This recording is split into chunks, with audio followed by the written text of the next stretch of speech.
আজকে আমাদের smart institute ম্যানেজমেন্টের সফটওয়্যার সম্বন্ধে কিছুটা বিষয় আমরা জেনে নেব।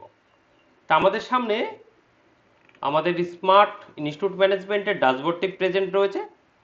ড্যাশবোর্ডটা বেসিক্যালি কিছু রিপোর্ট আমরা সরাসরি ড্যাশবোর্ডে শো করিয়ে দিয়েছি। এছাড়াও আরও কিছু রিপোর্ট আমাদের রিপোর্ট অ্যানালাইজ সেশনে আমরা পেয়ে যাব।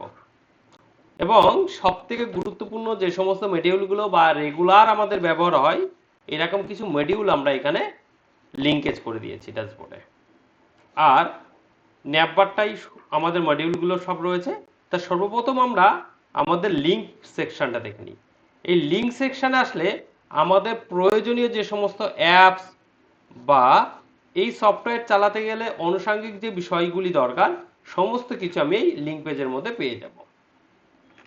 দ্বিতীয়ত আমরা যদি ড্যাশবোর্ডে চলে আসি, আবার আমরা ড্যাশবোর্ডটাকে দেখতে পাচ্ছি। এর পরপর আমাদের প্রত্যেকটা মডিউল এখানে দেখতে পাচ্ছি। আমরা রয়েছি ওয়ালেট মডিউলে, যেখানে আমার টোটাল রেগুলারের যে ট্রানজ্যাকশনগুলি হবে সেগুলো আমি এখানে দেখতে পাবো। আমার অ্যাটেন্ডেন্সের রিপোর্ট এখানে আমি পেয়ে যাব। আমি অ্যাডমিশনের জন্য এখান থেকে পেয়ে যাচ্ছি। ইনকোয়ারি ম্যানেজমেন্ট, অর্থাৎ যে সমস্ত স্টুডেন্ট ইনকোয়ারি করবে তাদের রিপোর্ট এখানে রাখতে পারবো।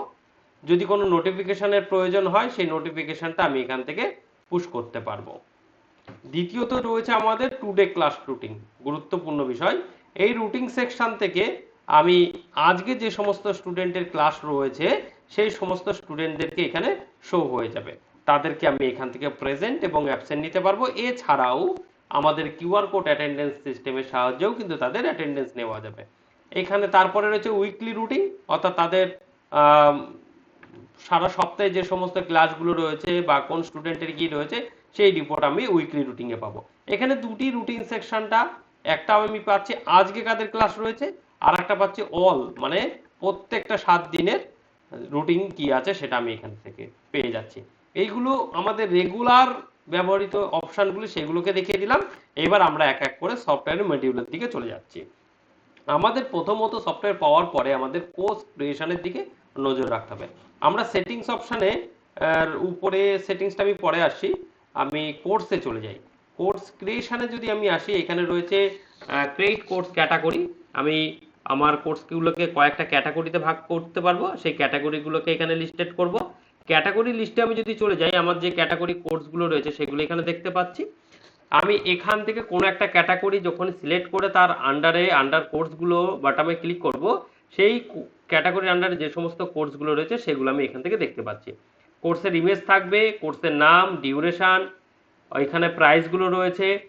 আমি বলে রাখি আমাদের সফটওয়্যারের সাথে কিন্তু আপনি আপনার ওয়েবসাইটকেও কানেক্ট করতে পারেন, অর্থাৎ আপনি যদি অনলাইনে সেই সমস্ত কোর্সগুলোকে সেল করতে চান তাহলে তার প্রাইস সেট আপ, অর্থাৎ সেগুলোকে একটা প্রাইসে থাকে তারপর ডিসকাউন্টে দিতে হয়, সেই বিষয়টাও আপনি এখান থেকে ম্যানেজ করতে পারবেন। এখানে কোর্সগুলো ক্যাটাগরির সাথে কোন স্টুডেন্ট কি আছে সেই রিপোর্টও আপনি পেয়ে যাবেন, এবং সেই কোর্সের আন্ডারে যে পেপারগুলো থাকবে সেগুলোও কিন্তু আপনি এখান থেকে সেট আপ করতে পারেন। এইভাবে আপনার শিক্ষা প্রতিষ্ঠানের যে কোর্সগুলি রয়েছে সেগুলোকে সেট আপ করতে পারবেন। এরপরে আমি চলে যাব, আমাদের যেহেতু ওয়েবসাইটের কথা আসলো, এই ওয়েবসাইটের বিষয় বা আমাদের সফটওয়্যারের বিষয়গুলি টোটালটা আমাদের এখান থেকে সেটিংস মডিউল থেকে আপনি কমপ্লিটলি সেট আপ করতে পারবেন। প্রত্যেকটা বিষয় আপনার ওয়েবসাইটের পুরো কন্টেন্ট আপনি এই সেকশন থেকে ম্যানেজ করতে পারবেন। এবার আমি এক এক করে আবারও চলে আসি। এই মডিউল প্রথমে রয়েছে আমাদের আওয়ার স্টুডেন্ট মডিউল। এই আওয়ার স্টুডেন্ট মডিউল থেকে আমি টোটাল স্টুডেন্টের যে সমস্ত বিষয়গুলি আছে সেই স্টুডেন্টটাকে পুরোপুরি ম্যানেজ করতে পারেন, সে কোন কোর্স বা তার কি বিষয় আছে সেগুলো। আওয়ার স্টুডেন্টের পরে রয়েছে আমাদের ফি সেকশন, যেখান থেকে স্টুডেন্টের ফি কালেকশনের বিষয়গুলি থাকবে, কোন ডিউ লিস্ট কি আছে সেই সমস্তগুলো পেয়ে যাবে। এখান থেকে স্টুডেন্টের অ্যাটেন্ডেন্সের রিপোর্ট বা অ্যাটেন্ডেন্স নেওয়ার বিষয়টাও এখান থেকে হতে পারে। ইউনিট টেস্ট রয়েছে, অর্থাৎ তাদের মাঝে মাঝে যদি কোনো টেস্ট নেন সেগুলোও আপনি এখান থেকে ম্যানেজ করতে পারবেন। অনলাইন এক্সাম, যদি কোনো অনলাইন এক্সাম ক্রিয়েট করেন সেটা এখান থেকে করতে পারবেন।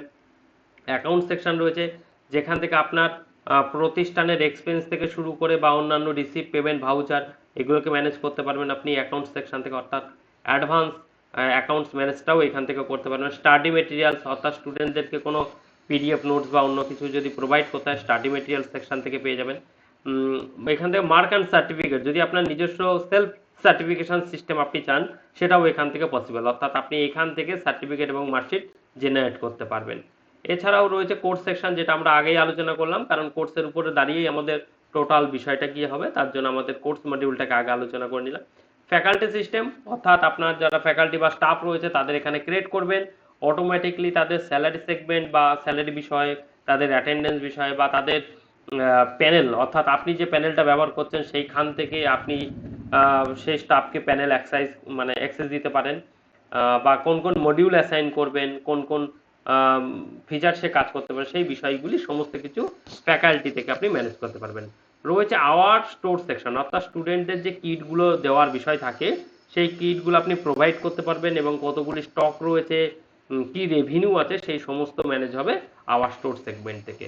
এরকম প্রত্যেকটা মডিউল নিয়েই আমাদের এখানে অ্যাডভান্স ইনস্টিটিউট মডিউল বা ইনস্টিটিউটকে সাজানো হয়েছে। প্রত্যেকটা মডিউলে এখানে অ্যাডভান্স ফিচারে সেট আপ করা আছে।